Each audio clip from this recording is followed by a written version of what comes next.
Hey, board gamers, BJ from Board Game Gumbo here, back with another episode of Gumbo Live. It's episode number 109, Gumbo Live, the number one Facebook Live talk show dedicated to board gaming at 8:30.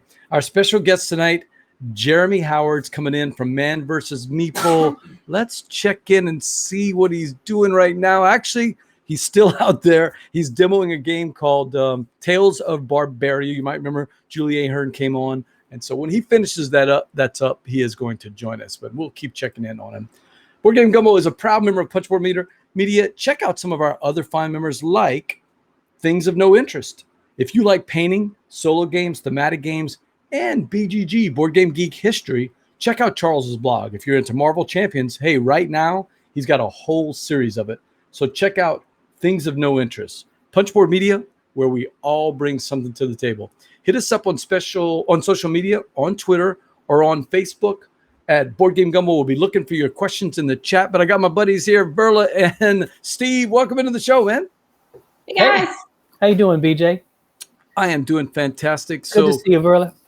You too. So Steve and Verla, we've got a little time to kill before Jeremy comes in. And we've been talking off screen about some of the games that we've been playing, right? Yep. Yeah. So, Steve, you want to go first? Yeah, I'll kick one off. Yeah. And by the way, there's Thomas Grieve checking in. Hey, what's up, Thomas? Hey, Thomas. How are you?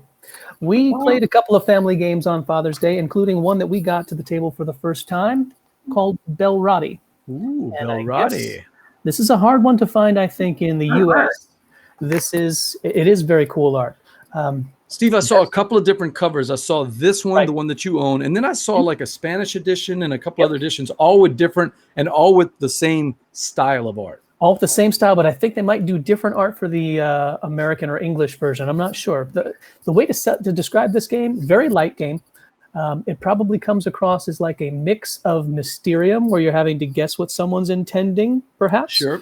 And my son also latched onto that as being kind of like Medium. He called it an off-brand version of Medium at the end of things. But, I don't think that was necessarily a slam. The idea is you have these characters. It's cooperative. You divide the number of people playing basically in half. Half of them become these folks who are the museum curators, who want pictures in a particular theme for their museum. The other half become these artists, the owls, who have to choose from their hand of cards paintings that they think will match the theme that comes up. Totally done randomly. So 2 cards come off the top of the deck, and they might be these 2. Mushroom-looking thing and the Eiffel Tower. These come out in front of everybody, and the curators have to say, we want 3 paintings that fit either of those 2 themes. And then we look at our hand of cards, and we decide, among the 2 of us, for example, who were the owls, could we match those 3? You can't tell which ones you want to do. You can only say, I've got a good one, I've got an okay one, I'm really struggling. And you might come up with these 3 cards as ones that you want to put out as possible themed paintings. Thinking cigarettes, maybe smoking in France. Thinking maybe world traveling. Maybe they would latch on to Paris that way. And then maybe April in Paris. Maybe you're really struggling for that one. You're thinking it's raining in Paris. But the interesting part of all of this is you don't just put them out. The extra character here is Belrati. And Belrati is the forger. He puts out random paintings that could match up with the theme. And if Belrati sneaks his forgeries through, you basically, that's the clock for ending the game. So if these might be the cards that Belrati would put out, and we would think, oh, crap, we're really dead. Cafe au lait. Oh, they're going to latch on to Paris with that one. Oh, even worse, French wine comes out. Maybe someone's a big fan of Pulp Fiction. They say, oh, I know what he's thinking. He's thinking Royale with cheese. Royale with cheese. I know what he means that. So you're trying to get into the head of somebody else. Belrati might put out the French bicycle as well. And it's all randomly done. And then you turn up all those cards, and the curators now have to look and say, I think these are the 3 that they meant, and which of the themes that it matches to. You get points for every one that you select right of yours. But for every one that Belrati sneaks through, it starts the countdown. If he gets 6 in, game over. Totally cooperative game, and you're basically trying to compete to get your best score. But you're also trying to lock in and say, I think I know she'd think this way. He meant that for Paris. But it's cooperative with the competition. Completely co-op, but the competition is an AI. Belrati's an AI. He just randomly puts out 4 cards off the top of the deck, and they could be awful, or just like the example I gave you, they could perfectly match Paris, and you're totally screwed. Clever little game. That's Marshall checking in. He says he was in Lafayette today, home of the gumbo, and he says we got jambalaya for lunch, and now he's got gumbo at dinner time. Well done, Nice. Marshall. Why didn't you stop in my office? We could have played unmatched. Dang it. All right. Yep. Yeah, so that's Belrati and cooperative to a point because you're trying to score. It's completely cooperative. Nobody's playing Belrati. Belrati just randomly takes 4 off the deck, and he's trying to screw with you. But everyone who's playing at the table is all on the same team. One of the games that I like is, especially with my kids were younger, was Castle Panic by Fireside Games. Okay. And that one is ostensibly competitive. And I think it was because it came out at a time when there weren't a lot of cooperative games. Right. It's cooperative, but you're supposed to take score. I don't really know anybody that does that because I've played the game dozens of times. We've taken score once. The kids didn't really find it that interesting. They found it more interesting for all of us to cooperate and try to beat the monsters. Is the scoring part something that you guys don't care about, or is it something that you take important? The scoring part is the only way to, I guess, kind of know if you did well or poorly. Okay. We did poorly. Oh wait, so it's not an individual score. It's a group. It's total. It's total group score. Oh, so okay. if we put out the 3 that I showed you, and the team that was picking afterwards, trying to find the real paintings, picked our 3 and matched them correctly to Paris or the mushroom, we get 3 points. Belrati gets nothing. But if they got 2 right, and then Belrati snuck in the Royale with cheese, there's 1 point for Belrati, and we're moving towards 6 that ends the game. So really, you are picking how many cards can you get through, and our little minimum of 9 cards was pretty pitiful, but it was fun. What do you think, Verla? Something that your game night would like? I am totally interested in that. I think some of my friends up in Eugene would love that too. I think it has a potential chance to stick around because the next day my wife, my better 2/3, asked me, what was that game we played with the pictures? So there's a chance that either she just wanted to remember the name, or maybe it'll come to the table again sometime. Who knows? What's the time? For us, it was the first to teach. It wasn't that big a deal to get the hang of things. I would say probably 20 minutes, 30 minutes. It sounded like about a 20, 30-minute game, not like a 1 hour game. No. So you could play it at the start of a night or at the end of a night to wind down. But I think you'd really pay off, just like in Mysterium or just like with Medium. If you've got somebody that you sync up with, it'll work well. And then it moves around the table, so you're not always being the painter. Once the round is over, everybody shifts their owl or their cat to the side, and it keeps moving around. So you're changing your roles, but you're still always playing together. I like the sound of that even better than Mysterium. I thought so too. That's why Mysterium's no longer with us, and I wanted to try and find this one. Simpler, smaller footprint. Was this a Dice Man Cometh game? Did they mention this? Absolutely was. Yeah, I remember this episode. In my hands. Yep. Okay. They recommended it highly as a good filler gateway game. Yeah, I do. Right. I remember them talking about this game. So, and I think we've talked about it on the show, or at least you've talked about it on the show before. So, and that's Belrati. Say again, bro. How old is that game roughly? I think it's 2017 or 18. I think it says on here 2018 at the bottom in the print. Okay. So that might be a second printing of this, but it's fairly recent, the last couple of years. Well, we know which one of our friends doesn't watch Gumbo Live, Steve Verla. Topher Graves is texting all of us saying, hey, anybody want to play a game? No, we're in the middle of the show.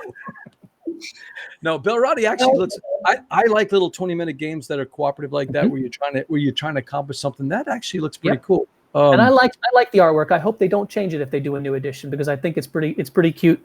I like the charming owls and the rat and the cat too.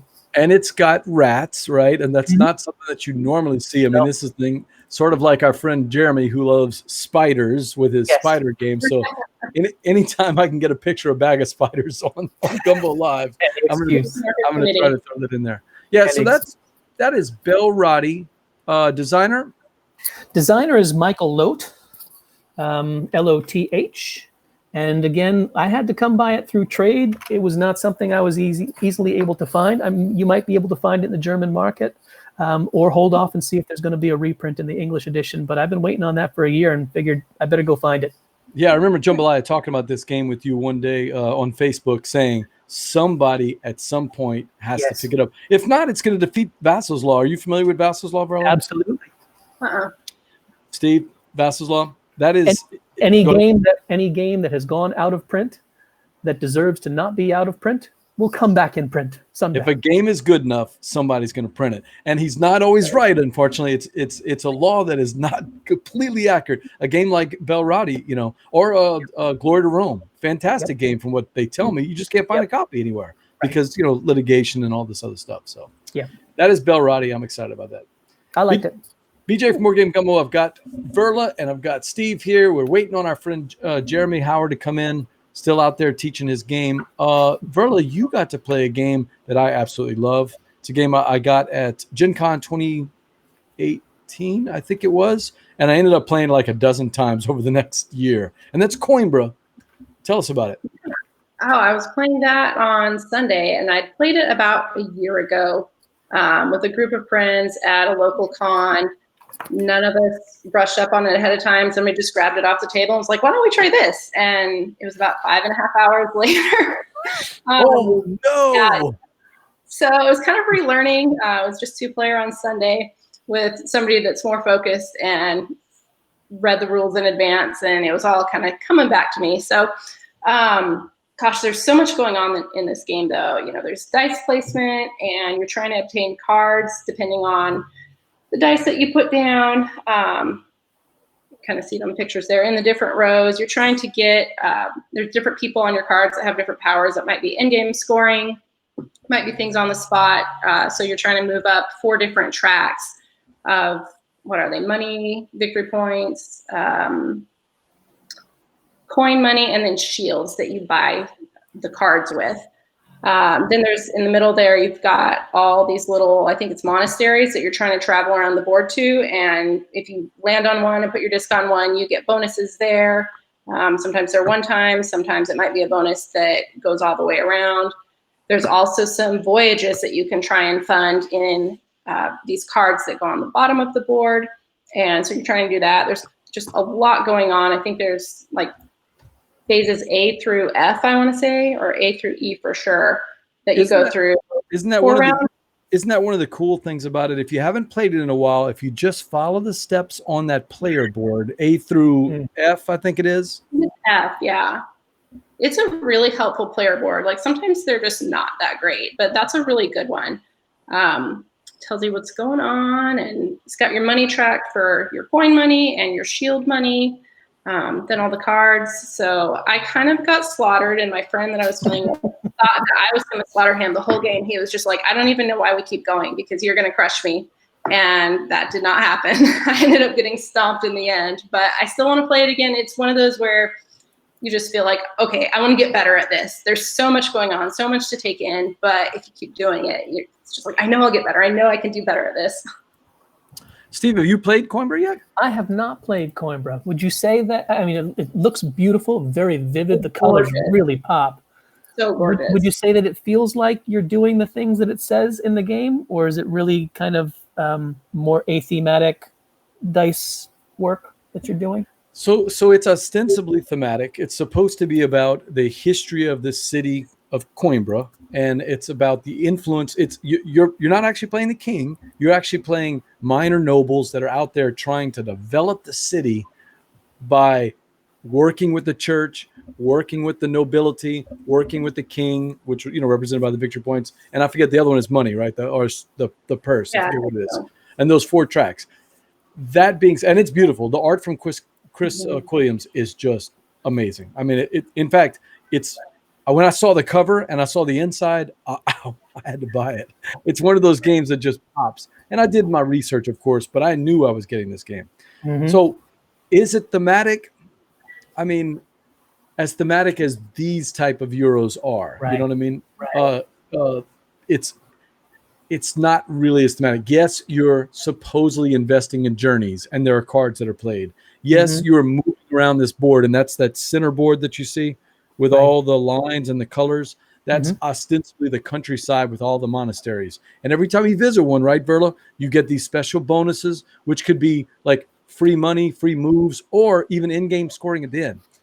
Right. In reality, though, it doesn't really feel that thematic. But games like this, games like Coimbra or Concordia that are so elegant and so smooth, I forgive those games because I like those puzzles. Right, Verla? Yeah, for sure. And I mean, you're right, BJ, with the theme is just kind of, it's there, but it's not something you're really diving into, as evidenced by I wasn't explaining theme to you. I was just like, okay, you do these things and do these things, and there you go. And it's fun. And it's pretty.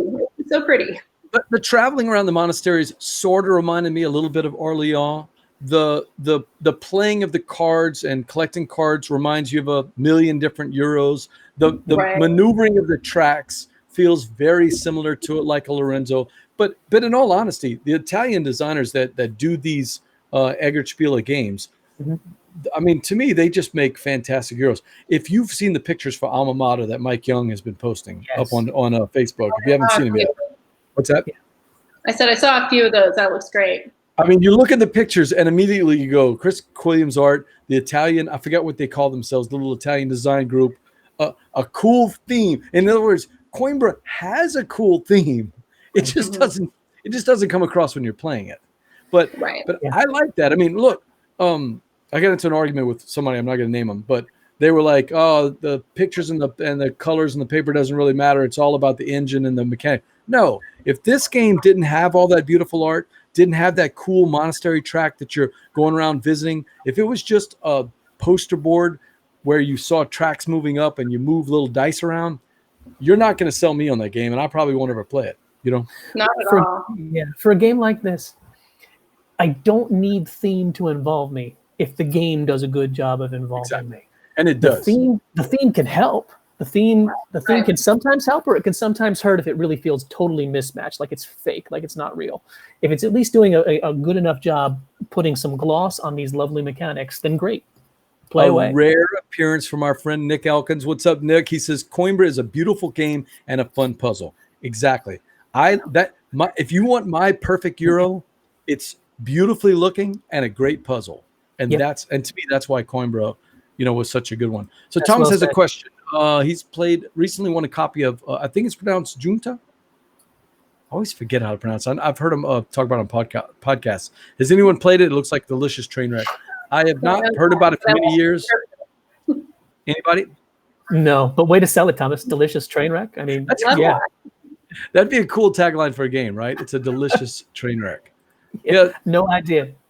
So you can see, look, there's one of the voyage cards, and they're all gorgeous. They got great art. They all talk about these beautiful cities that are hard to pronounce for our English tongues.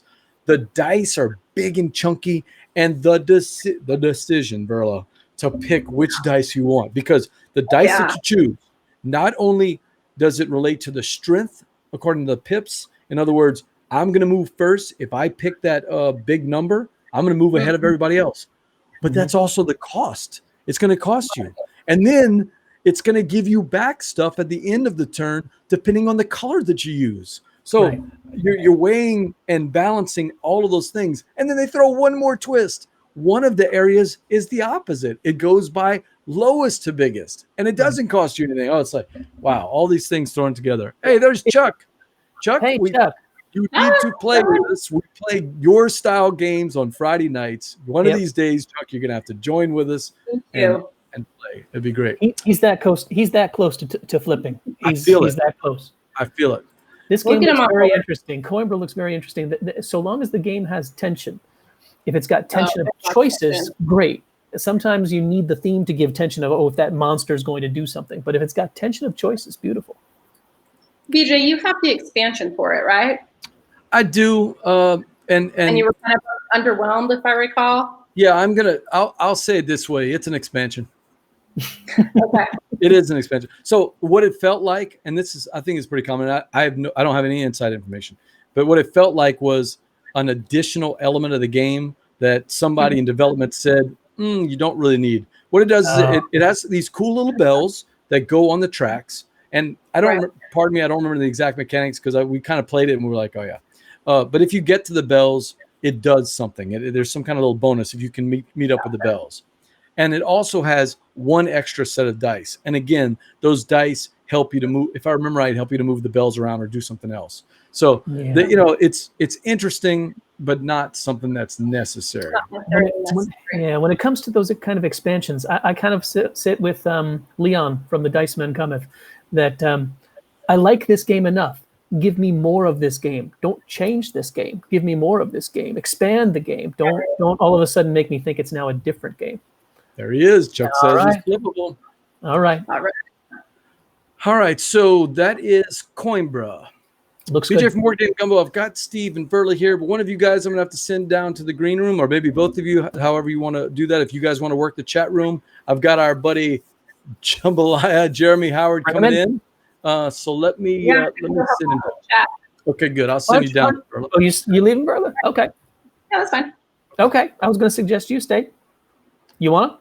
I'll go chat. All right. Why don't you hang around? I've Verla's been on with hang Jeremy around in the past. Verla will hang and I'll work chat.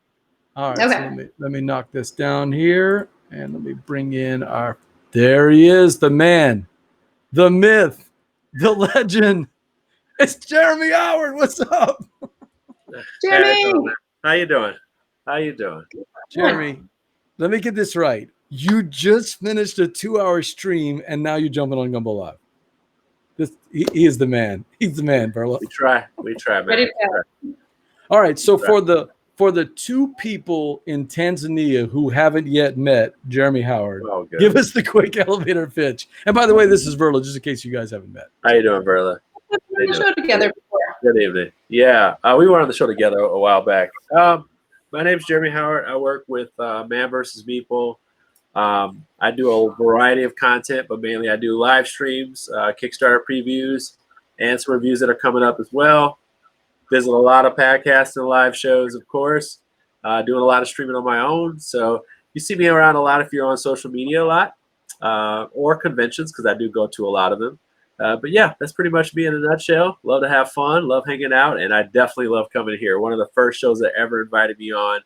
Always loyal, always thankful. So it's always great to have you back. I got a lot of games to talk about. So we're ready. One of the games that I told you I would do this. We were actually simulcasting you, broadcasting with the thing. I don't know if you could see right there. Oh, yeah. We actually had you up so the chat crew could see you playing your game of Tales of Barbaria. Hey, Tales of Barbaria is getting a little bit of momentum. It's looking better and better every day. You know what? That game, and this is the thing. I don't know why that game's not fun because it is such a fun game. And we played, a lot of people have been playing it 2-player, and we played it 4-player. And I'll tell you what, it is a very aggressive game, like super aggressive. And I love that. Like, everybody's smacking around each other. Everybody's like kind of on edge. And Jeremy, who's kind of like not into that type of game, he was like, "Wow, this is actually really thinky." And I dinged him for saying thinky. First of all, it's like one of the reviewer buzzwords. It's the word of the day. But it is, but it was like we got to this point where it's like, are you going to waste your, are you going to put your die to go out adventuring, or are you going to like cover yourself up because Jeremy's been, I've been attacking them the whole time and scoring points. So it's like you actually have a lot more choices at higher player counts. And this can play up to 5 or 6 people. So if you're talking about 6 people, it can get real, attacking like 7, what is that, paper tails, where you can kind of attack people left and right. So you got to pay attention. And then there's this other thing out there. So it was quite, that's quite interesting at higher player counts too, which is really, really good. But they tried to make the 2-player at least decent to play with. So I'm really, really feeling this game. I have no problem, saying how I feel about it at all. I backed it. So well, I'm glad to see it. It's finally picking up some steam and some momentum. So we need a bingo card. And every time someone says crunchy or thinky or elegant, Yeah. then you can mark off the bingo Throw card. a flag. Throw a flag. All Yeah. right. So let me get that knocked down there. And that is that's Tales of Barbaria. It's out on Kickstarter from our friends, Julie Ahern at Greenbrier Games. Check that out. Jeremy did a live play right before our show started, and it's going to stay up on YouTube with Man vs. Meeple, Yes, right? it is. Yes, it is. BJ from Board Game Gumbo. I have got my guest here, Jeremy. I've also got the Board Game Ambassador, Verla, here to talk about a game that I really enjoyed. I actually introduced it to my scout dads. Verla, have you played Stop Thief from Restoration Games? No, I don't know that one. My wife actually owned the original, and I still have that original copy. But Jeremy, I think you had played the original as a kid too, right?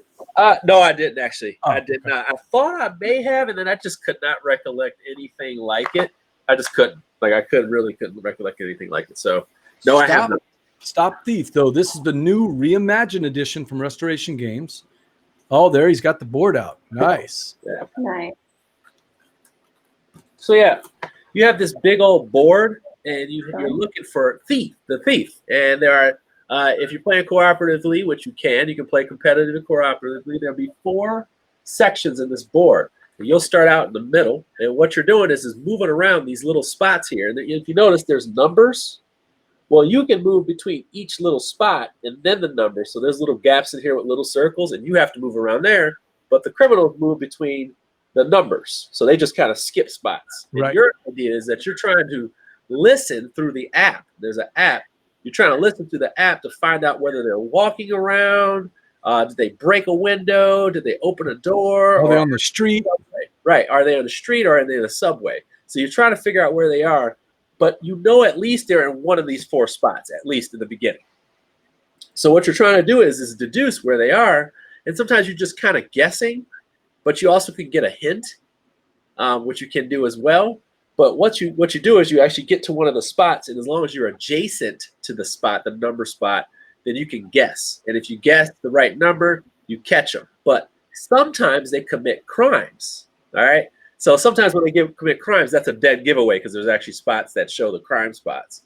So you're like, oh, okay, if they're there, well, they get to move twice afterwards. So it's like, all right. So they do commit a crime and then they move twice. So you're just like, okay, did they run out of here? Did they, and they always have doors around those spots. So it's like, where do they go? Like, do they run out the door? But it's such a fun family game. We're talking no more than 30 minutes. And you're having a ball of a time, and you get money, and you're supposed to collect a certain amount of money. It works cooperatively. You got to take out, I think you got to catch 6 or 7 people before you run out of money. It works every mode. It's a classic for a reason, and they brought it back for a reason. Super fun. I've played it competitively. Have you played the cooperative mode? I've only, every time we play, the Scout Dads want to compete. That's how we do it. Yeah, I played it basically only cooperatively. So it's super fun. That's all I can tell you. It's just what Restoration does with these games. They find the right games, like Dinosaur, the Dinosaur Tea Party, like those types of games. It's just Downforce, which I'm going to talk about at another point because I have so many Downforce expansions right now I got to play. But they just do such a good job of cleaning up these games and just giving them such a beautiful sheen. Verla, take a look at that artwork. I mean, it just kind of pops. It's very, very clean. Yeah, it's clean. That's exactly how I can explain it. Everything they've done is so clean, and it doesn't hold back when I say clean. So, it's just that's an impressive game. I was very surprised by that one. I was impressed by it too. I thought I was going into it thinking about the game that we played as kids. No, the combination of the app and the combination of the special powers that I had showed on that previous card of all of the different thieves that you're trying to get. Yeah. And then the combination of having that not cinematics, but theatrics with the app and the board, you always feel like I just need one more clue, one more hit, but I got to spend the money to do it, and the race to try to collect people when other people get close, and then you're like, oh, I'm just going to swoop in there and try to steal this thief from that person. Yeah. I also like the fact that it's the app sounds so cool. Like when they do it, it's like they little click clack sound, and then you're like, oh my God, he hit the street. You're like, oh no, he's on the street. And once you get on the street, it's really hard to tell because they can go on the street forever. And you're like, which way did they go on the street? At least when they're inside of a building, you feel like you have a chance. But like once they hit the street, you're just like, which way are they going? I have to choose which way. have to guess. Somebody's got to fail and guess or just blindly guess. And that's just part of the fun. The game is absolutely. Yeah, Verla, there's a timer. As they get in the street, when Yeah. they get into the other buildings, they'll start knocking off other stores. And if Right. they commit too many crimes, well, they escaped, and you Right. missed out on that one, if I remember right. Isn't that Yeah. right? Yeah. Yeah. And so there's So Chris is asking, is it like Whitechapel? Which kind of sounds like it to me. I've played Whitechapel once. more of a family-friendly version, I would But say. family Yeah. friendly, yeah. I'm gonna say this sounds better to me, theme wise, and yeah. You could play this with your nieces and nephews. You could play this with high Yeah. school kids. You could play this with middle school kids, or you could play with your regular game night. People that like, easy intro. Because Jeremy, there aren't that many rules. I mean, No, there's not. it doesn't Not take really. long.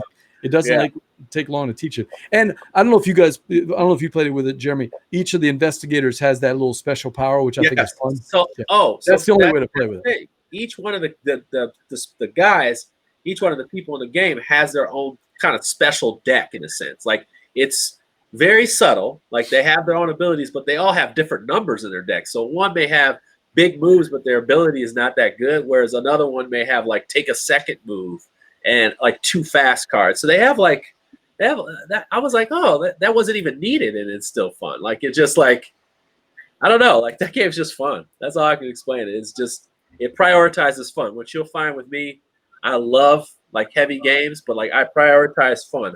Fun should not be that hard to find. It should never be that hard to find.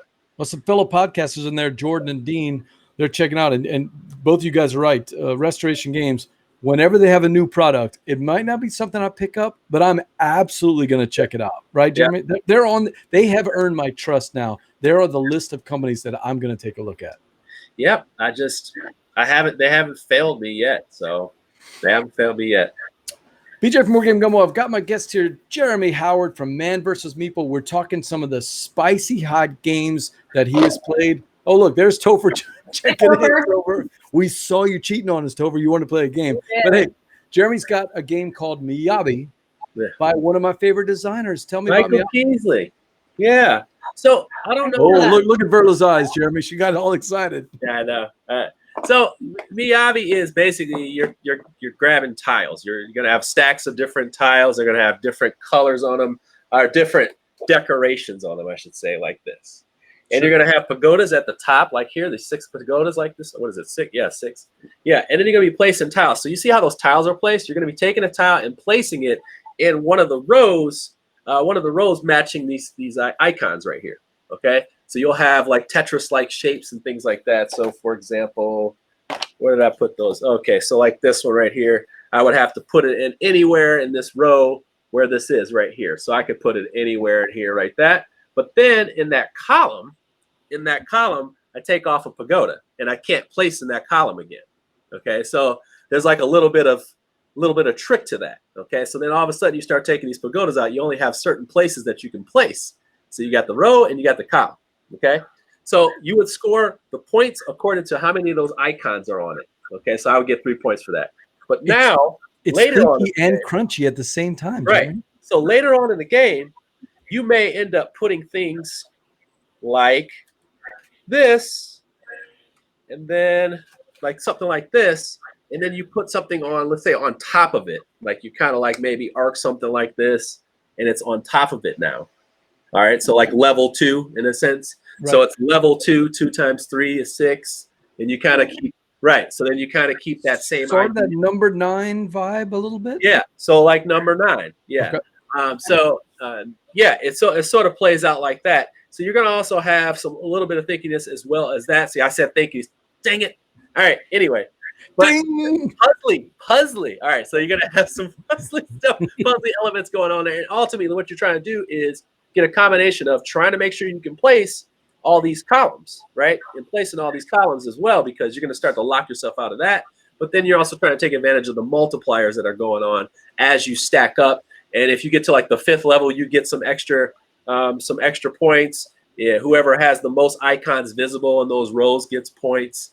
And then they even have some like other modules where it's like, how many of the metal spaces do you have that you can see are points? Okay. I think it's like how many icons are together or grouped together. So they have all these different ways that you can set it up to score, kind of like mini expansions are to kind of like change it up a little bit, so you have variety in your play and not just that base level kind of idea to it.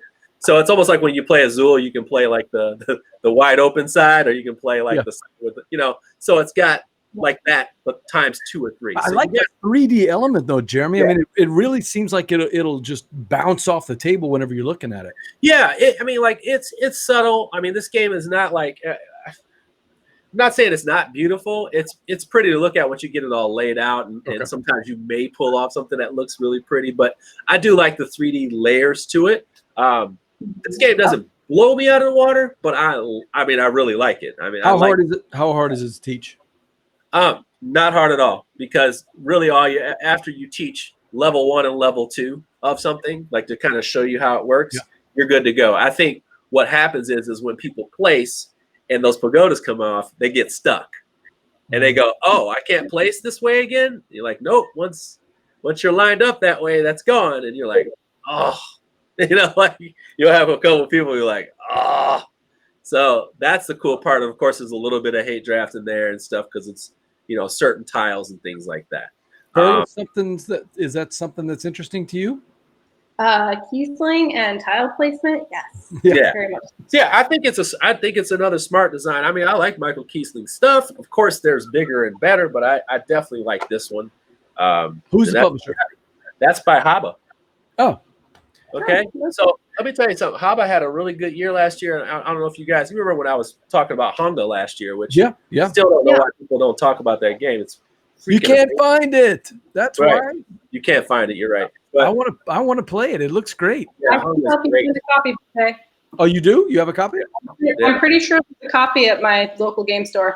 Yeah. So Honda's great. I really highly recommend that one. Yeah. So all I can tell you is that last year, or even this game Mountains that they had last year, I really enjoyed that one, which is basically what is that game? Go Fish. It's basically like a gamer's Go Fish. And I really like them. Those are all game night approved lines. I even played that silly Vikings bowling game. I love that game. I actually like that game. Yeah, that's a fun game to play. I do like those Haba games. And that's Miyabi from Haba Games and designer Michael Kiesling. Yeah. BJ from More Game Gumbo. I've got my guest here, Jeremy Howard from Man vs. Meeple. Time to get wild, Jeremy. Downforce, one of my favorite racing games, and you've gotten everything for it now? Yeah, I have everything for it. We got to skip this one because I have to play it. I have to play that. We got to skip that one. Okay. Oh, look at all these beautiful pictures. I even have my I have my Mario Kart stuff for you. About that in depth next time. Okay, right. we'll get you next time. We're gonna be talking about oh my gosh, you picked all the ones that we I thought we were gonna skip. My God. Oh, no, you can't talk about that one either. I can't talk about the unmatched. The newest one, Cobble and Fog, I can't talk about it yet. I've been playing it nonstop. So I know you're killing me. You're killing me. I hope I was going to be able to do so. I'm so sorry. All right. What about Monumental? Is that one you're ready? Oh, yeah. Oh, yeah. Oh, so look how many pictures I have for you. I know you do. Look at you. You are out of control, man. Oh, you can talk about Rap Gods. You played Rap Gods, right? I have not played Rap Gods. You tell me about Rap Gods. BJ from Board Game Gumbo. I've got my guest here, Jeremy Howard and Verla LeBaron. We're talking about Rap Gods from Board Game Brothers. Hey, Amori and his brother have ties to Louisiana. Jeremy, you have ties to Louisiana also, but Hamu actually lives in New Orleans. Hamu's the artist behind it. And let me tell you what, if you're looking for a first game design that has the simplicity of Ticket to Ride, maybe a little next step up from Ticket to Ride, and has a theme that is not like every other theme you that is out there, it's Rap Gods. Yeah. Very impressive for a first game design. Rap Gods, you're rappers and you're trying to get your street cred, trying to build up your skills and try to get records, right? I mean, you want to put records on the wall. I even showed you here in that it's hard to tell in there, but with the gold and the other records on the back sides, they actually have a little. Hamu drew a picture of a string. It looks like you would hang it up on the wall. Oh my God! Look, that's a touch that most board game companies aren't even going to think about. But they actually, when you flip it over, it looks like a plaque on the wall. Yeah. So each wrapper that you have has special powers. Now, I've got the Kickstarter edition, so Chat Krewe, I don't know which of these is going to be in the game, but look what they put in here. Yeah. First, your main man, of course, you've got that's the designer Omari. I think it's Omari right there. And then you've got a Stormtrooper and then a Cthulhu player. So hey, their geek cred is right there. On your turn, you're going to first get a city that you're from. Of course, I've got all the ones I've visited here: New Orleans and Memphis and Houston, Atlanta, Chicago. Look, it's got the bean, Jeremy. Yeah, it's got the bean from Millennial Park. And then once you got, that's too far. Once you got, why do I have that in there? Did you play that? Oh, we're gonna talk about that. Okay. We're gonna talk about that. Okay, we'll talk about that one next. So once you have your city, once you have your wrapper, then you've got this big, beautiful board that's got an album on it. The game is pretty simple. You're trying to score victory points by moving all of your cred around that album, and you're going to do that over the course of, I think it's 5. It's ages, but it's called albums there. Yeah. But the game has this really cool twist. You're going to get 5 cards, and those cards are the way that you move up your tokens. But you can only really play 1. But there on that right side is this market, and the market has more powerful versions of the cards you have in your hand. Do I play the easy card out of my hand, or do I burn 3 of the cards in my hand to get that one powerful card? You're only drawing 1 card at a time. So if you're spinning 3 to draw 1, you're going to run out in your hand. And after that, you're going to have to top deck. But maybe that card is so good. I really want to do it, Jeremy. I got to spin it. What complicates is that they've created all these little scoring chips. It might be the person who collects the most green, or it might be the person who collects the least amount, or it might be the person who scores the most, what do they call it? Beef. You got a beef with another rapper? Challenge them to a duel, have a wrap off, throw some dice, and whoever wins a beef cube. One of the scoring tokens is about collecting those beef tokens. So am I going to spin those precious cards in my hand to get that big card with the beef on it? Look, it's a really cool decision. So again, Ticket to Ride-ish, but the next level up. And let's face it, a theme that we don't see every day in every game, right? So and it seems like it's pulled off right thematically when how you play it. So I'm listening to you. That's why I'm like, listen. I'm like, oh, that actually makes sense. I didn't describe anything about sliders or anything like that. I talked about it thematically. When you play this game, it feels thematic. You know what's cool about this game? At the end of the game, have you played Call to Adventure yet? Call to Okay. You know, in Call to Adventure, you're tempted sometimes. I actually play sometimes not even to really win, because there's a card in the market that just fits so well. Right, like in your story. Yeah, I know. The story, right? Rap Gods is the same way. There's cards in the market and cards in your hand. You're like, I can't get rid of this card. This is perfect. he's gonna collect, and he's gonna, I forget what it is, but he's gonna get a big limo, or he's gonna sell his baseball card collection, or whatever it is, you know. And you wanted the end of the game to say, my rapper started in Memphis, but he got a limo. Oh, he had to pay his child support, so he backed off a little bit. Right. And after that, he had a gold record, you know. So it creates this beautiful story. So I can see people playing it to win, but I can also see people playing just for the fun of it, just to tell the story about their rapper. So, which is important, man. That's like I said, fun shouldn't be, fun should be hard to find. And like once you get a game that not only has good tight gameplay, but it also like sells you on the theme. Now I'm paying attention to the theme, because it could have just been a game like, hey, it's about rap. Okay, great. But now that you're actually you could potentially tell a story as you play.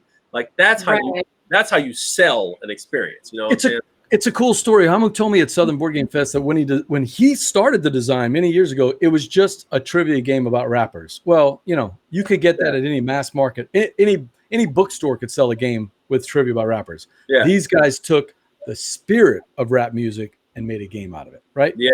Verla, what you think? Awesome. My mom got it. I just saw her show up in the chat here, but she'd been telling me last night that she played it with my siblings and they all loved it.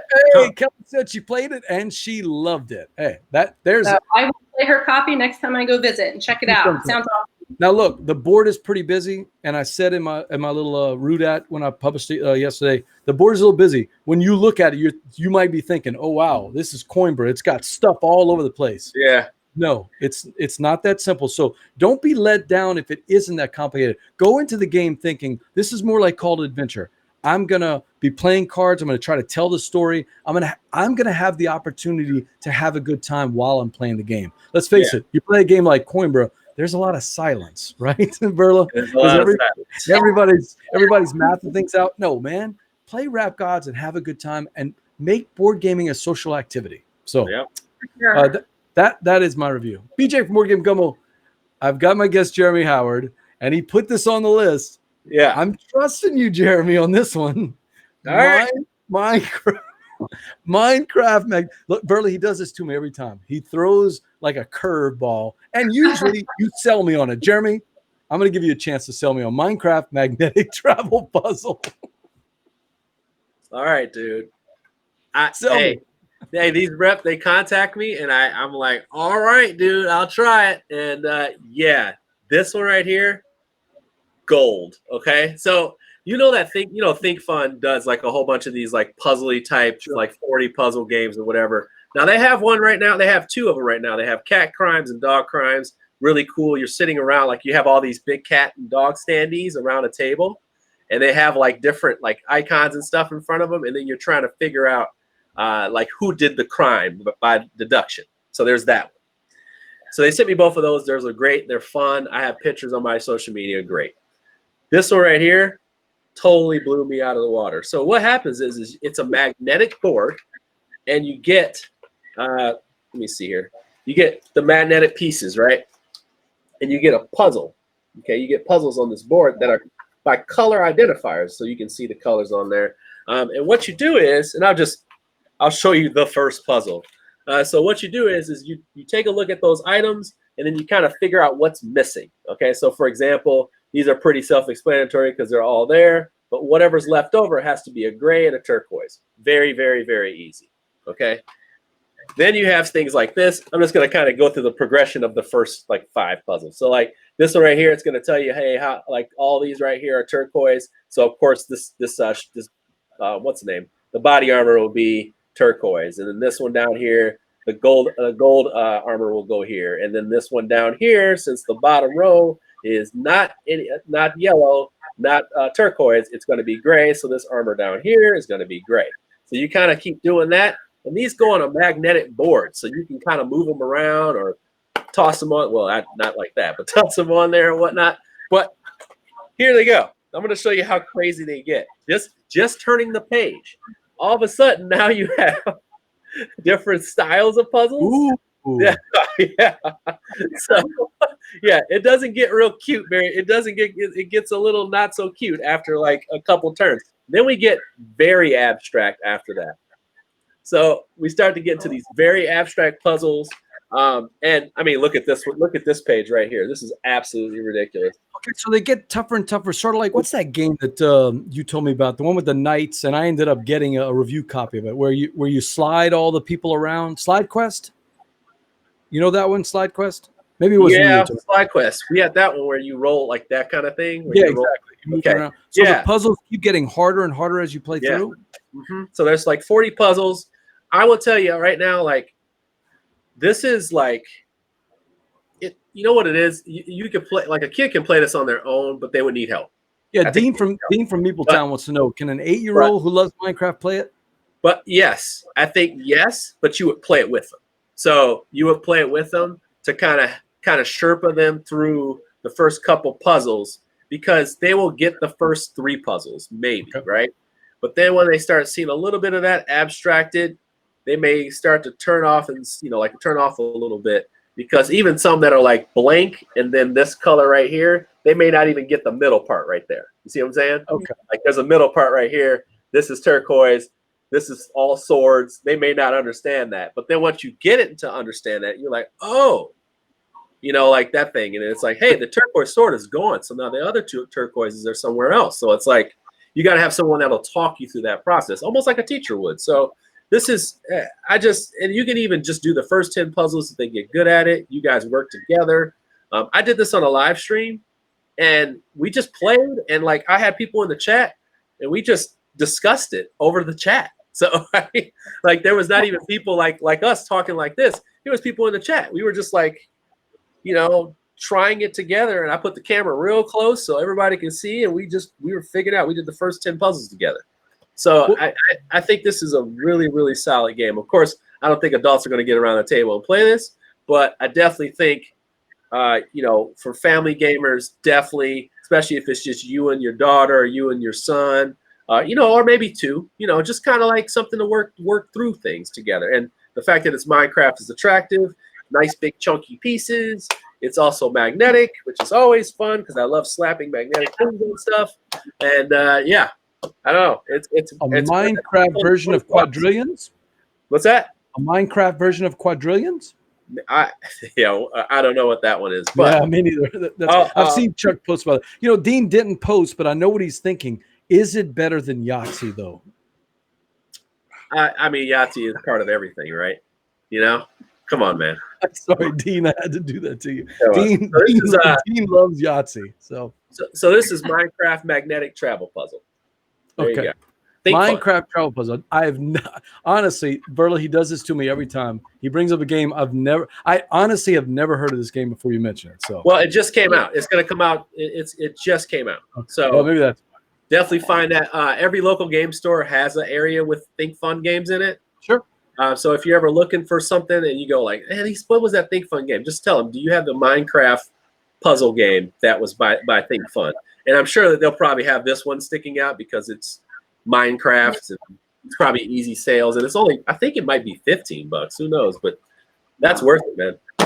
PJ from More Game Gumbo. I've got my guests here, Verla and Jeremy Howard. Jeremy Howard from Man vs. Meeple. There's a game that we have been talking about in the Gumbo crew. I have not played it yet. It's a giant box. And if I remember right, part of it's on Kickstarter right now, right, Jeremy? And that's Monumental. With its new I can't lift it up. I don't know why I lifted my hurt my shoulder. That hurt. Be careful, man. Don't throw it out. Look, it's designed by one of my favorite designers, but I really don't know. Yeah, I don't know anything about the game. Elysium, one of my top games of all time. But I like this game called Raids. It was a small game called Raids. I liked it a lot. Not played that one, but I don't know a lot about Monumental, so you're gonna have to sell me on this one. I don't know a lot about it. Okay, so I don't really care for Civ games, first of all. Right. But this one got deck building elements. So I was like, oh, okay. And then it's Matthew Dunson, so I decided to give it a go. Now, what happens is, and you probably won't see these cards or whatnot, but it doesn't have that back because this is not sold in stores, so they don't treat it like it's shown in stores. Yeah, I don't have anything. This game is you have your civilization, you have your leader, and then you have a civilization that you're making out of the city cards that you have. It's like science development, and something else, or war, like something like that. It's three resources, 3 regular resources. One is used to buy stuff. The other one is used for actual war and moving your people across the boards, the boards. And the other one is used for science development for specific things. Now, what you're doing is you're taking cards from your deck and you're going to lay out 9 in a 3x3 grid. Now, dig this. You're going to play a row and a column. Okay, so it's a really tricky thing. You're going to activate a row and a column. And what you're doing with that is that round, you'll take all the resources from those cards and then maybe some extra because there's cards you buy that go behind them. And you can activate those too. So that you can potentially have 9 cards you activate instead of 8. So, instead of 5, you have 6, sorry. So what you'll do is you'll take those things and you'll buy cards that are of that age. So, of course, you're developing over age. Okay. The card has a natural burn to it. But then you can build monuments as well. Monumental, right? Sure. So you're building those things and adding it to this board. So out there is a modular board made up of all these tiles, and there's different sets out there. But you're moving across. You're taking your explorers and going out there and grabbing things. You're conquering out there. And if you conquer with your warlord, specific things happen so you can get more resources. It's very easy. That's the difference. It's very easy to learn. Like, it's so base Civ that you can get deeper into it, but it's not super deep. Like, that's the best part about it. Like, otherwise, I probably wouldn't have played it. Like, I honestly wouldn't have played it. Not your style game. Yeah, it's just not my thing. But this one's very easy because any of the cards you buy go on top of your deck. So it's like you don't even have to wait for the good cards to come back. So you have this little setup for that. Each game, each Civ or whatever has a like culture cards. And what they are is like basically abilities that you get like instantly for developing yourself, like your culture. So there's like a cool thing, and you get some like combo triggers off of that. And there's a lot of cards that are combo triggers, which is really, really like pleasing. This game is very pleasing to play. Very pleasing to play. Because everybody's going to get their opportunity to get a set of monuments to buy. Everybody's going to get the opportunity to have these big combos, whether you're a warmonger or you're just basically building up your science and building up your development and stuff like that. Are you doing this on your own and then there's no real interaction after that, or do you have? So you can get into it. You can get into it, but I've often found when you play this game, just like a lot of those types of games, it's like, is it hands off or is it aggressive? You may determine that by the game. Some conquerors they're just conquerors. Like they have to, they have to move about. There's a ton of neutral enemies out there that you're piling through to get resources and rewards. And then there's even market cities, free market cities that you can send out your explorers to, and they don't even get attacked. They just go out and grab resources. So it's like they explore and find things and bring them back to your culture. So you have all kinds of things that are going on in this game. Is it themed to a specific culture, or is this kind of like something Dunstan made up? Cultures. There are so many. I mean, you're talking about like Egyptian, Japanese, Chinese, Greek. Like they have all of those, and they even have expansions with even more of them, like Atlantis, and they all have their own little perks to them. And by the way, the minis are off really the charts. When I say that, now, I'm not like the minis are off the charts. Like, yeah, like I don't care if you don't like minis or not. I don't care how you feel. You open this box and you pay what you pay for this game. I'll tell you right now. You know why you pay what you pay for the game. Who was the publisher? Was it Funforge or was it somebody else? This is Funforge. Now, I mean, like, you get many for all these warriors, all the warriors, all the defense tower, like all that's in here. I'm like, oh my God, like there's just so many. And like, they even have the beasts in here, like all these different beasts that you have. I mean, dude, there's horses there. My God, like it's ridiculous. It's absolutely ridiculous what's in this box. Like, absolutely ridiculous. I played the heck out of this prototype. I loved it. And even in this final form, it also has a solo mode. Solo mode's good. I would never tell anybody to buy this game specifically for solo only. There's some ridiculous stuff in here. They have like some of the biggest conquerors of all time. And gods, and man, this game is really damn good. Monumental. This game is really damn good. But it was tough to get for a while, by the way. It was sold out everywhere. But Steve posted a link. Apparently, the new Kickstarter for their African Empires, I think it's called. Yeah. There is African. Look at that art, Verla. Man, that is gorgeous. But African Empires is going to have an option to pick up the game if you want to buy the game. Now, I'm serious. It's pricey. But for a game like this, if you have a game group that likes to play these games where it's like, it can be a little, like I said, it's a little war-driven, but it's not. It actually isn't. Like, you can actually have games where nobody fights anybody. And the fighting is very deterministic and easy to fall out. It's not like, hey, I have this card. Hey, I have this card too, but my card fights you. No, it's not. It's very, very easy. It's like my attack, because I have my leader and 3 other guys, beat your other people who don't have as many as I do. That's really what it's not even like that serious. It's like, that's why I'm saying if it was so heavy on the Civ, like, hey, because I have this tower here, it gives me 5 power around here. No, it just doesn't. You either attack it or you defend it. Otherwise, you lose it. That's it.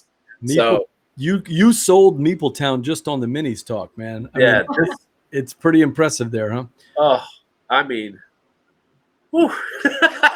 And that seriously, when you open the box, like there was stuff in here. I don't even know what the hell it is yet. Like, I don't know what it is, but there's like ancient discoverers, there's like inventors, and like, I'm looking at this and I'm thinking like, I have to unlock more of what this game has offered. But this is not a game you're just going to buy and play once. You're going to explore this with your friends and play this for weeks, right? I honestly would not tell someone to buy this game if they're one of those type of people that just buys a ton of big box games, right? Because they have to, they have to at least like Civ games. They also have to like deck builders. So if you don't like deck builders, don't buy deck builders. So we got Dunstan. What's that? What'd you say? I said you got Dunstan, you got deck building, you got amazing minis, and you actually like the gameplay of a Civ game. That's a pretty powerful combination there, Jim. I really don't want to take it lightly because this one really surprised me. And that little bit of that row column thing is kind of cool and it feels good. And once you start getting these cards on top of your deck and you're laying them out right away and you get those benefits right away and you're like, oh my God. And then at some point in the middle, when you get to like age 2 and 3, you've got a nice little engine going and you're like, oh my gosh, once you start tucking these cards away, I mean, you don't even have to cull your deck. Your deck will just be awesome, but you can. I mean, but it's. Does each faction play differently? They all play different. They all they all make you play different. Okay. That's the best thing. They make you play different. Otherwise, you're just kind of playing a general game, and that won't work out well for you. So you got to identify the strategies with the deck and try to break it out. I kind of undersold the culture part, but like the culture cards that you have that are active and not active, because once you build a next culture, it actually gets rid of the other one, but there's still a bonus trigger each time you get one. That's very, very, very interesting because there's a lot of cards that will give you an immediate benefit, but then they will keep giving you benefits if you do specific things. Very deck builder, so it's just a really, really phenomenal game. Monumental is phenomenal. Verla, any questions? I was just going to say, this isn't a game that probably would have caught my eye, but you got me very intrigued. Yeah. Getting engine going, and great art. Yeah. But all that together, that sounds really fun.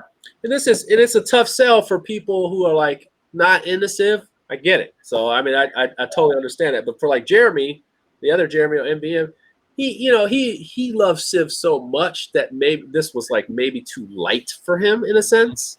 And he's just really, really looking for that deep Civ game. Whereas I like this and I like the abstractness of Dominations, which we should talk about another time when I come on here. Dominations, absolutely amazing. Getting a lot of buzz. We got to talk about that one. But yeah, that's about it for that one. That is Monumental from Funforge and Matthew Dunstan. Hey, before we move on, Topher had a question that I missed. Steve reminded me. He saw Black Angel on your shelf, and he loves Trois. Does he need both?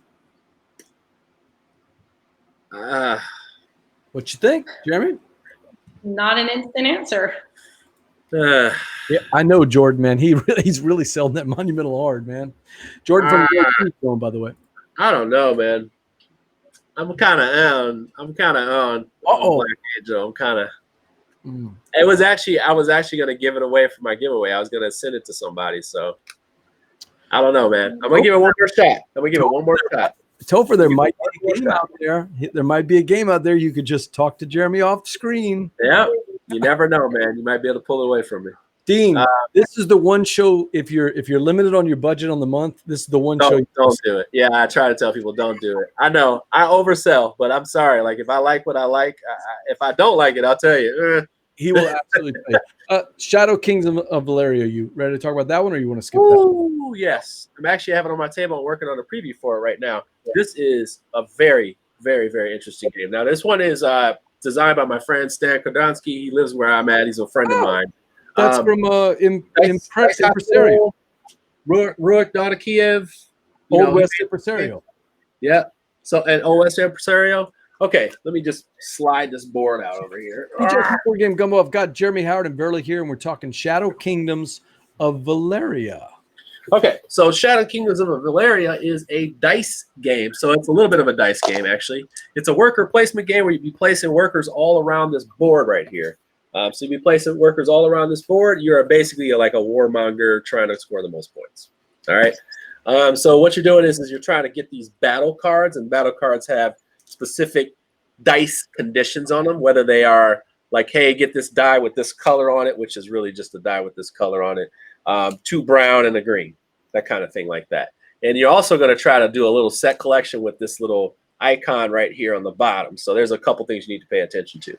But the die, you see this right here, this little die, you see how it has a number on it? It has a number. Sorry, I'll flip it over. It's got a number, and then for like their influence. And on the bottom, it's got like a negative, which is like coins. It's a discount. And then the other one is just a type of die, like we saw on the cards. And what you're doing is like placing your worker on a spot, and then you take the action in one of those 5 spots, which is really just trying to get the die on your board, okay? So what happens is when you do this and you start to turn these things in, and you can get things that give you like bonuses for having certain stuff. You got champions that'll help you out and trigger some more bonuses for having specific things. But what you're doing on this board, and this is this is like the coolest part. When you turn these things in, you start unlocking spots on your board. So you kind of start building an engine for yourself. You'll have this like influence number up here. And what you do is you turn, I'm sorry, I have a glare in my room. What you do is you turn in an influence that total is the total of your die that you turn in, and that will help you score points. Now, as you do that, you will also slide these little chits off your board, okay? And they open up the ability to do more things on your board. And this is where the coolest part in the game, to me is at least, you start to build your engine by taking those pieces that you take off your board and you start to put them on the side battle board, okay? Now, the side battle board awards you bonuses for covering them up, but then also when you cover the other one up between them, the reward that's in between them becomes your reward. So if you have, let me set this up. If you do both of these right here, the middle reward is yours. Actually, no, sorry. This and this, like that. Sorry, like that. So that one in the black in the middle is yours. So you have like multiple ways to dice manipulate, score trigger combos, and then you also have this little sideboard that's like another little game as you open up your board. So you'll always have like this very, and I use this term very often, this very pleasing experience of like, okay, so I have a restricted board. I can only score so many points because my influence isn't high enough just yet. Well, I can open up my influence as soon as I get my first battle plan done, okay? Or maybe not. Maybe I want to open it up so I just get more magic that I can use, and magic manipulates your die. Or maybe I don't have the right type of die, so then I have a gem that I can get, and the gem can flip it from a 1 to a 6 or flip it to its opposite side or act as any color. Okay, that's pretty cool. But as I open up my board, you know, and maybe I just score combos by having these little assistants in the game that they have little bonuses and stuff.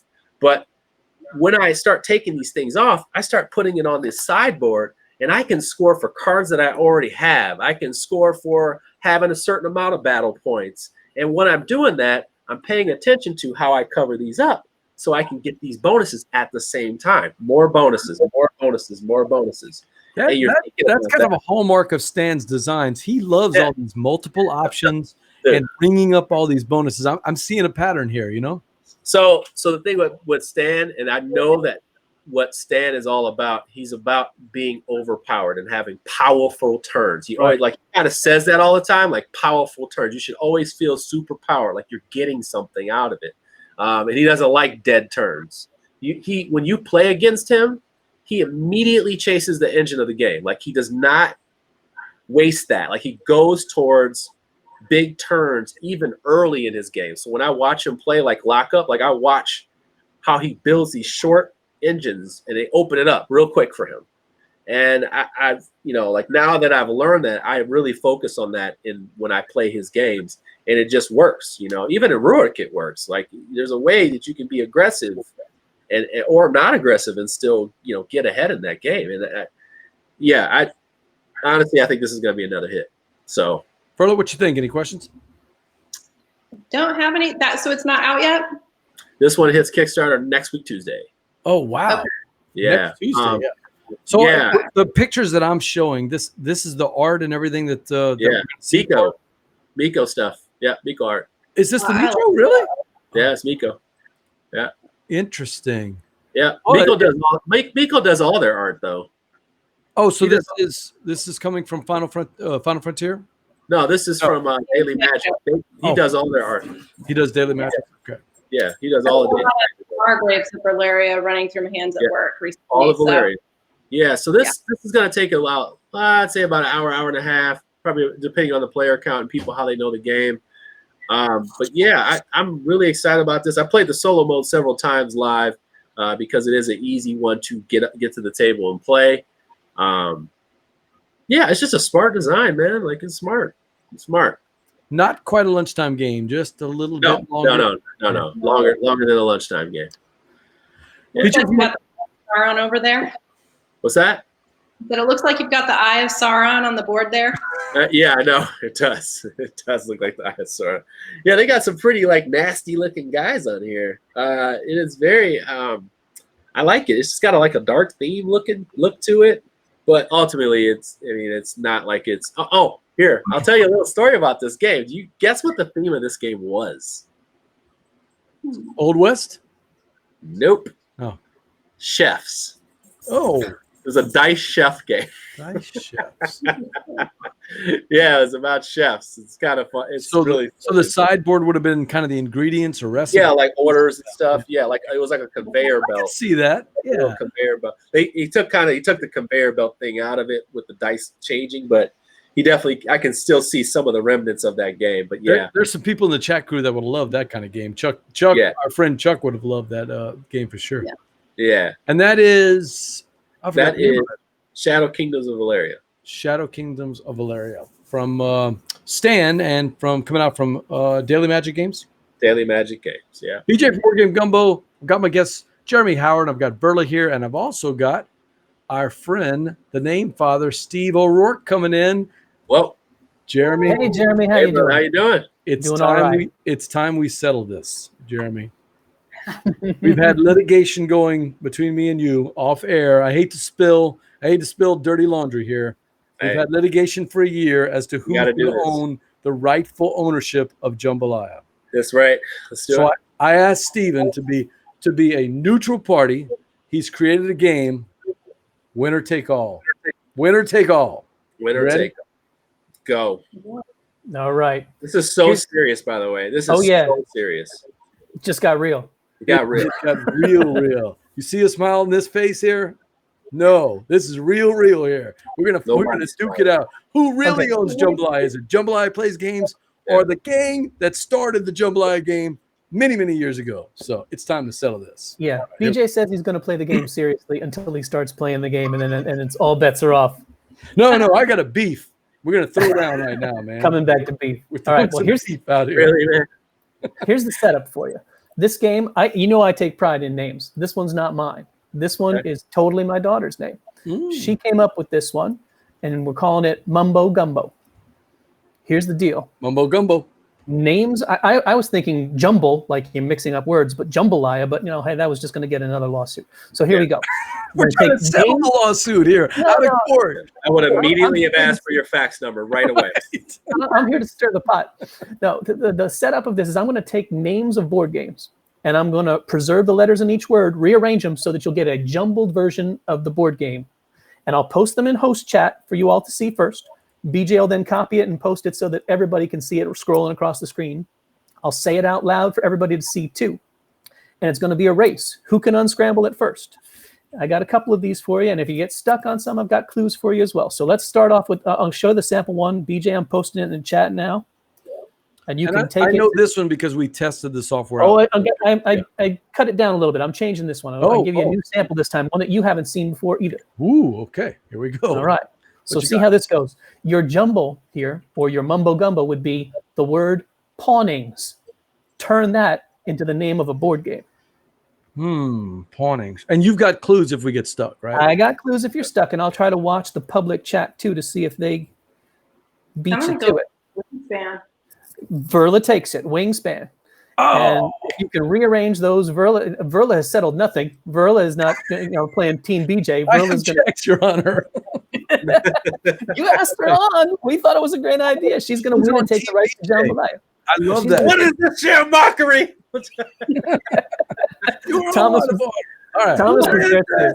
Thomas was there too with Wingspan, but I think Verla got that one. My first clue for that one was going to be that Jambalaya got a bit of beef for his contrary view on this game recently, but that you didn't even need it. Yeah, Thomas has taken the place of is it Kevin or Luke? One of the two that's always good. Yeah, Kevin's the one who usually ends up taking that on. All right, copying the next one in. I'm going to put this into the chat for you. Here we go. Got here. Next one, and you all should be able to see it. Curious, Jambalaya, because it's time to settle. This is going to be a fun one to listen to too. Here's your word: teat wager. Wait. Oh, whoa. One word, board game name. Blood Rage. Nope. Not even close. Watergate. Verla's got it again. Watergate? Verla has got it again. Watergate? Yep. Nailed it. What is it? Watergate. Watergate. Oh, I should have known that one. Oh, shoot. Verla's gonna own your show by the end of this, BJ. Oh, I thought I got it. Oh. No, Verla got it. That's 2 for the gumbo. Yes. No, that's 2 for Verla. All right. No, Oh, that's I didn't give them the Chat Krewe a chance. They're like way behind on us, huh? No. All right, I'm going to give you this one, and I'm going to say it fat. Oh, shoot, that's not it. That's the full name of the board game. I need to give you the scrambled version. Bring a bunch because we're going. All right. Yeah, we're going fast. Verla's too slick. What you got? All right. Here's the next one. Oh, I need to get the host chat. Het Leper. Get the host chat real quick. All right, now we're ready. What is it? Nidnong Het Leper. But you'll see it visually is going to be a lot easier to see. And you got to get the last word, and you missed the third word there, BJ. Uh-oh, what did I do? There's a third word. Nope. All right. Can't get the whole thing in there? Did it work? There it is. All right. This one is a gift to you, Jambalaya. Wow. You've talked Donning the about this. purple. Donning the purple. There it is. I should have known. There Bradley's gonna shoot me. Yeah. Hey, by the way, that's a game I got to give credit to. Jambalaya, Jeremy turned me on to that one. And Absolutely. oh my God, it blew us away, Jeremy. Absolutely. It's so cut to it. I love it. Yeah, thank you for introducing that game to us because that was a game changer for us. That was a lot of game nights for us. Yeah. Good game. Appreciate it. All right. Chat Krewe Let me get there, to the killing next us. Man. There's no Oh, us here, BJ. This is you. There's no us. Yeah. Thomas goes, what? I have the Chat Krewe with me and Verla. Well, you right? are on your heels. You are on your heels already, sir. Thomas, I may have missed Thomas. I don't know if he got that before you all, but we could go back and take a look Oh, at it. you know what we have? We have timestamps now. We do. Oh, we do. do. We're not typing them in. Okay, that's right. Okay. Let me so give you the we'll- next one here. All right, Let me another switch one to it make over. sure that you copy all 4 words. All right, let me get it there. All right.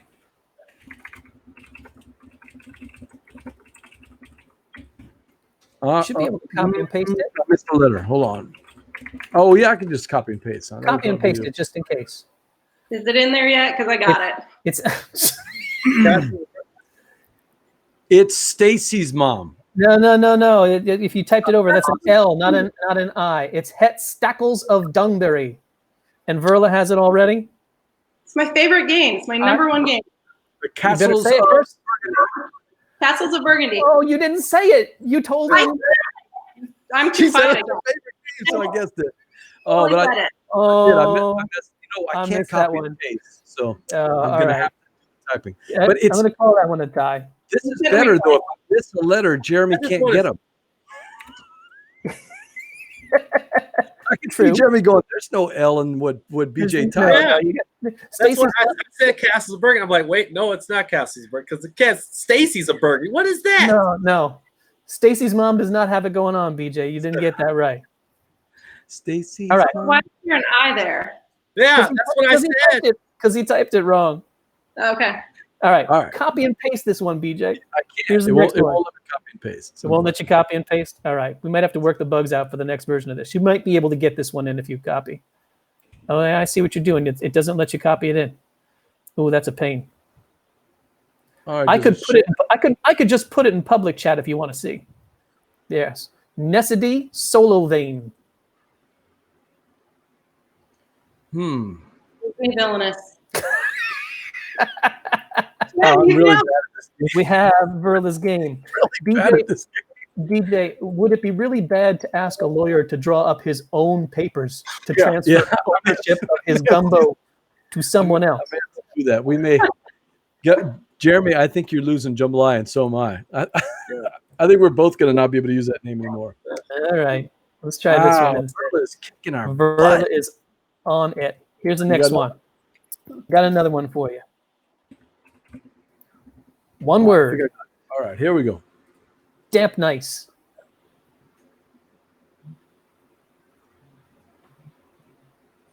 Pandemic. She's got it again. Oh my gosh.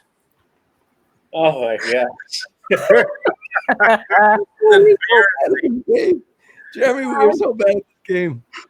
Oh wow. Chat Krewe, I feel sorry that y'all are having to compete. Oh, man. I hope they're enjoying watching the game. Marsha's right. She is the gumbo overlord. Marshall got pandemic there too. Oh, Marshall so got close. pandemic there Wow. too. All right, I got a couple more for you here. Maybe this will turn the tide here. I think that my version, we're gonna have to do my version because Verla's just too good at this, man. But go ahead. These are rough. Next up. All right. Next mumbo gumbo. Let me paste it in. Are you guys watching host chat or y'all just looking at public chat? I'm watching host. Are you seeing host chat? Because it comes up to you before I say it. Yeah. Here's the next one. Jordan had pandemic there too. Your next one is raccoonid.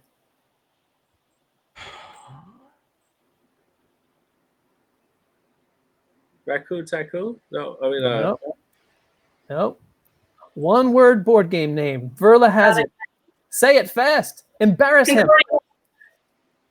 Concordia. No? Wow. BJ, the hat needs to be further down. Yeah, it's The hat needs to be hide those eyes in shame. Look at the redness coming out. I'm serious. I'm glad we are not playing for money right now. Like this is like, you know what this is? This is the first Wednesday of poker night, and somebody's just running it. You know, That's right. That's Yeah, right. we used to call this. we're at their house, so nobody could get real mad because we're eating their. Yeah. This one, I mean, these are not bad beats. I mean, either. This is she's just running the table. He's picking all games that I like. I should know every one of these. Oh man, I'm trying to do you a favor. You got one more in you? When we used to play poker, we'd call this the ring ring. I mean, we are getting the ring ring. All right, go ahead. Yeah. What we got? You got one more in you, or you got more? Oh no, I got plenty, man. Go. All right. I got to get one. Let's give you this. I don't. We're gonna play this game. I only have 30 of them, BJ. You better hurry up. All right. Has Chat Krewe got any? I haven't seen it. Verla's been just too fast, and they have to type it is the problem too. She can say it. Oh yeah, that's right. Jordan and Thomas both got Concordia. Here's your next one in host chat. Crap watch. Make me laugh with this.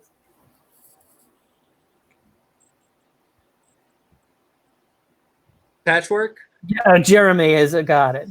Oh, nicely BJ, done. You are getting skunked here because I'm only giving you half of the one Verla gave you.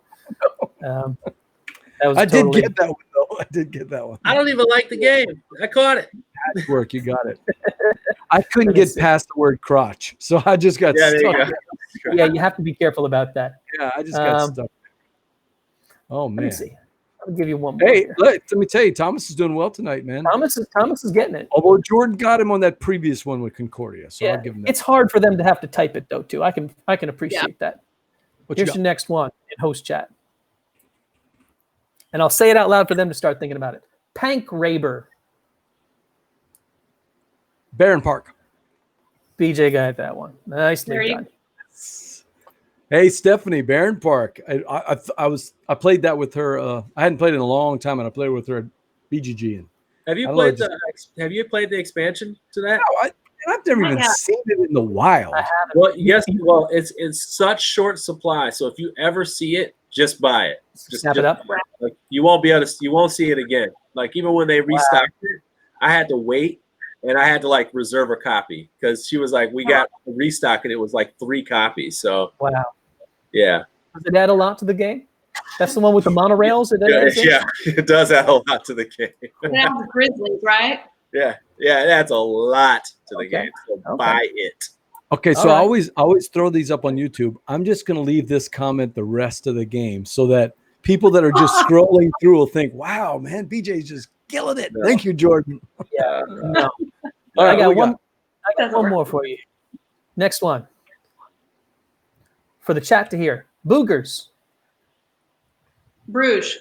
It's sitting on the table right in front of me. Topher loaned it to me. I think we should score it up because I think it was pretty close. Did I come back there with that last part? It was close in the fact that you all were playing the same game. Jeremy, you have an announcement to make after losing horribly to the chat to Verla and the rest of the Gumbo crew here? Litigation. We got to put this. I'm gonna retire.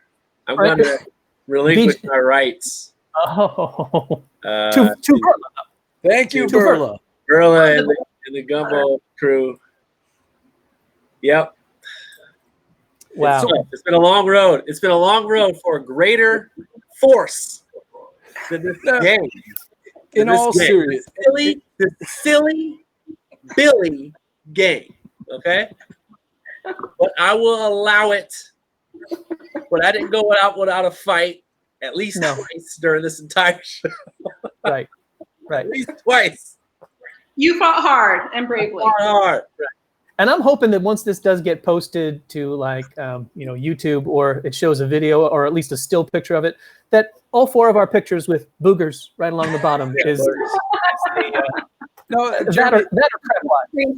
Jeremy, you started the blog Jambalaya Plays Games, but I know that you've been really busy with everything that you're doing for Man versus Meeple and all that other stuff. So you felt like it was time, or was it that you got your butt kicked by Verla? Actually, both. Actually, both. Well, we have always enjoyed having you on, and you actually played the Jambalaya game one time. Oh yeah. We appreciate, right? We appreciate you, your magnanimous gesture to let us have the Jambalaya game for future guests. We appreciate it. Thank you. Then we have to figure out what we're going to call the Howard game next, because we want Verla to now take over just everything. Oh, that's true. Yeah, that's true. I can't even use it anymore because Verla won that one. All right, I'm going to send both of you down while we say goodbye to Jeremy, if you don't mind.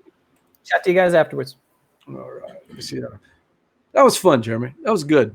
Yeah, man. Oh my gosh, we both snuck at it, but we have. Well, you're not kidding. I got one. I think you got more than me, right? Yeah, I got 2. Yeah. All right, so board gamers, that's it for another episode of Gumbo Live. We had a game time, a fun little game drafted by Steve, the Name Father, presented by Game Toppers LLC. Hey, Jeremy, make your game nights a showstopper when you play on a Game Topper. Oh wow! Wow. What's happening next for Jeremy Howard? Where can people find you, and what you doing next? Yeah, so you can find me on Man vs. Meeple. I do a live show every week called Solo Sundays with Jambalaya, and we play solo games at 3 p.m. Central. Last week we played Gloomhaven, Jaws of a Lion. That's on the page right now. I even did a live play last week of Into Deep, which is on Kickstarter right now. Fantastic game. Deceptively smart. Deceptively smart. I mean, man, deceptive. Two things about that game. The gameplay looks good, and also we talked about companies that put out games that I got my eye on. Burnt Island Games. They don't half do it. They don't always play around, man. And they pick the right games. That's the thing. They pick the right games. But all right, so what else did we got going on? Oh, so things that we got going on this week. I'll be playing Monumental live this Sunday. Yep.